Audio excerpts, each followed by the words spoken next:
플라이 스케일링 세 번째 자금 흐름 추정하는 방법입니다.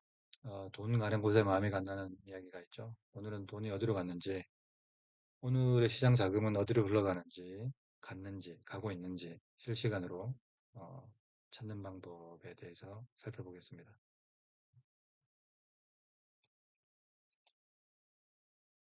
5분 만에 자금 흐름 추정하는 루틴은 이렇습니다. 거래대금 상위 종목을 확인하고, 어, 특히 거래대금 상위 탑 10 종목을 중심으로 생각합니다. 초보자일수록 능숙해지면 능숙해질수록 이 어, 체크하는 종목들이 늘어나겠지만 일단 기본적으로 시작한다면 탑 10 중심으로 생각하시는 게 좋을 것 같습니다. 시장은 어디에 관심을 두는지 가장 직접적인 신호입니다. 뉴스나 정보 이런 것들은 페이크도 있고 거짓 정보 혹은 개미를 털기 위한 정보일 수도 있지만 돈이 가는 곳은 순간적인 페이크가 있을지언정 지속적인 추세를 관찰한다면 돈이 가는 길이 돈이 가는 흐름이 결국은 시세를 결정하는 요인이기 때문에 그 중심으로 판단하는 게 실패 확률을 줄일 수 있는 방법이다. 이렇게 말씀드릴 수 있을 것 같고. 두 번째는 52주 신고가를 스캔하는 방법입니다. 일반적으로 초보자들은 52주 신고가가 나왔다는 것은 기존 대비 1년 동안의 주가 대비 가장 높다라는 것의 증명이기 때문에 너무 올랐다고 생각합니다. 그리고 너무 올랐으니까 곧 폭락이 올 거다. 급락이 올 거다라고 생각하지만 선수들은 반대로 생각하죠. 오늘 새로운 고점을 만들었다면 자금이 계속 되고 있고 앞으로도 유입될 것이다라는 증거로 오히려 52주 신고가를 활용을 하고 있습니다. 오히려 자금이 지속적으로 유입되고 있는 증거고 추세가 살아있는 종목이다라는 증거로 활용됩니다. 그리고 수적으로도 1990년대부터 지속적으로 연구되어 왔었는데 학술적으로도 52주 신고가를 형성한 종목들을 매매하는 것이 훨씬 더 높은 수익률을 얻을 수 있다라는 게 업계에서도 정설로 받아들여지고 있습니다. 그리고 섹터별 상대 강도 결국은 상대 평가라고 늘 말씀드리지 않습니까? 돈은 상대 수익률을 찾기 때문에 해당 섹터가 과열이 발생해서 해당 그 과열이 결국 급락의 가능성을 점점 높이지 않는 이상 과열까지는 진행이 된다. 그래서 상승이 상승을 부르는 국면이 지속되기 때문에 그 사실은 상단이 어디일지 모르는 국면까지 진행되게 됩니다. 그것을 시키는 용도로서 밸류에이션이라는 방법을 적용하게 되는 거죠.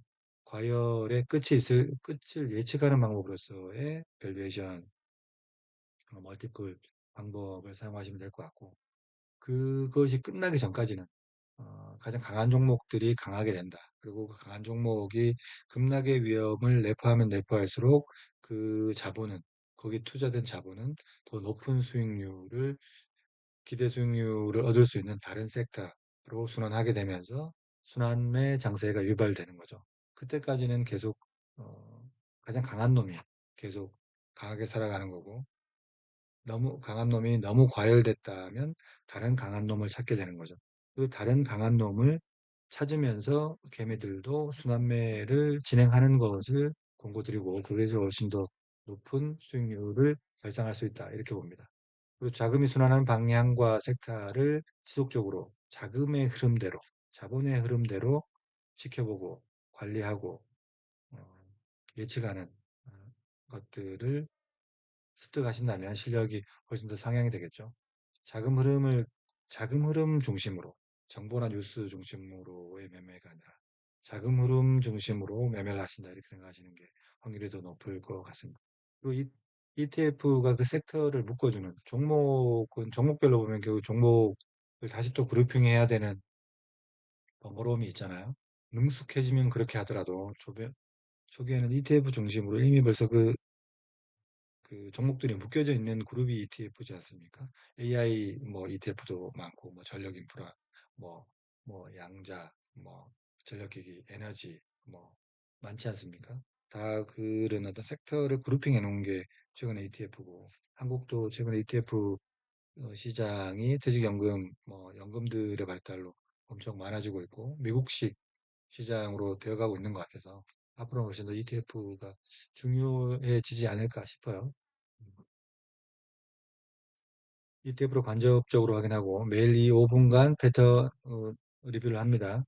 요걸 매일매일 진행한다면 훨씬 더 자금 흐름 추적법으로 인한 매매법을 습득하실 수 있을 겁니다. 정보나 뉴스, 유튜브, 전문가, 뭐 토마토 TV, 매일경쟁, 한국경제, 뭐 신문을 많이 본다고 트레이딩법이 능숙해지지 않습니다. 그건 어차피 2차적 혹은 2차, 3차 해석 어떤 이 자본의 흐름, 자금의 흐름을 재해석한 것을 먹는 거기 때문에 그 재해석한 사람의 시각과 식견, 그리고 이해 관계가 들어가 있는 상태이기 때문에 사실은 어떻게 보면 팩트 체크를 해야 되는데 실제로 팩트는 자본의 흐름을 그냥 보는 거거든요. 그러면 되는데 굳이 재해석할 필요가 있겠습니까? 재해석된 걸 볼 게 아니라 실제로 해석을 하자라는 주의입니다. 그랬을 때 수익률이 훨씬 더 좋아질 수 있다. 저는 그렇게 봅니다. 오늘의 핵심은 거래대금은 자금의 언어입니다. 거래대금 중심으로 판단을 해라. 시장을 돈이 어디로 가는지 실제로 확인을 해라. 돈이 움직이고 나서 뉴스가 나옵니다. 거래대금이 폭발한 곳에 자금이 있고 거래대금이 폭발한 곳에 낮에 폭발하면 저녁 때 뉴스가 나오죠. 저녁 때 정보가 다시 유통되고 그렇습니다. 신고가는 많이 올랐다는 증거이기도 하지만 한편으론 계속 자금이 들어오고 있다라는 증거도 될 수 있다.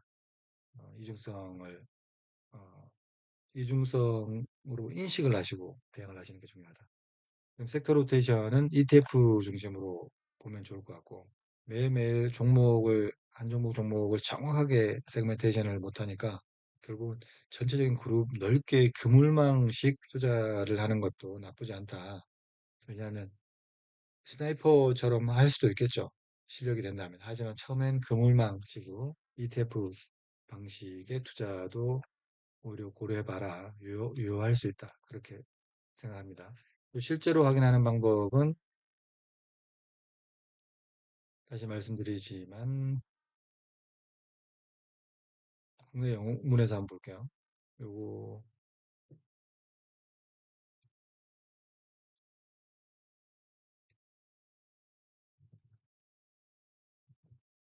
제가 매일매일 틀어놓는 그 화면인데요. 요게 거래대금 화면 몇 번입니까? 0177 0177 거래대금 순으로 정렬해서 거래대금 5월 22일이죠. 하이닉스 거래대금 순으로 정렬해서 봅니다. 최소한 뭐 기본 세팅은 거래대금이 1,000억 이상은 돼야 나름대로 되고 뭐 조금 더 가중치를 두자면 5천억 그리고 초보자분들은 1조 이상, 여기 지금 1조거든요. 에코프로가 1조에 딱 걸렸죠. 1조 이상 거래대금 중심으로 일단 판단을 하시는 게 실수를 줄이는 방법이다. 조금 더 실력이나 능력이 되시면 이제 한 1,000억, 뭐 5천억 이상 거래대금 있는 종목들을 판단하시면 좋을 것 같고요. 그렇게 보시면 될 것 같습니다. 그리고 신고가는 요 신고가로 판단을 하는데요. 요 화면이 요 화면이 0156 그죠? 조건부로 제가 세팅을 해놨는데요. 신고가 52주 신고가 중심으로 하고 실시간으로 확인 가능합니다. ETF 신고가로도 만들어놨고 종목 신고가로 그러니까 섹터로 볼 때는 ETF로 보고 반도체 베이스죠.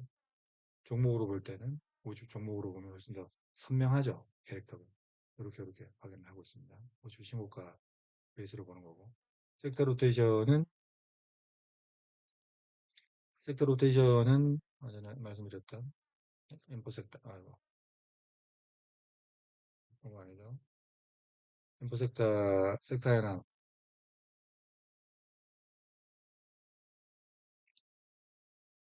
0659 화면이거든요. 인포 섹터 그룹별에서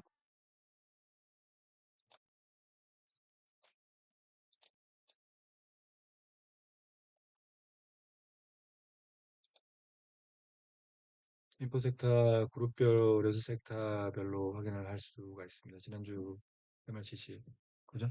이렇게 섹터별로 확인을 한다. 이렇게 보시면 될 것 같습니다. 자금 흐름 잡는 방법. 그렇게 어렵진 않죠.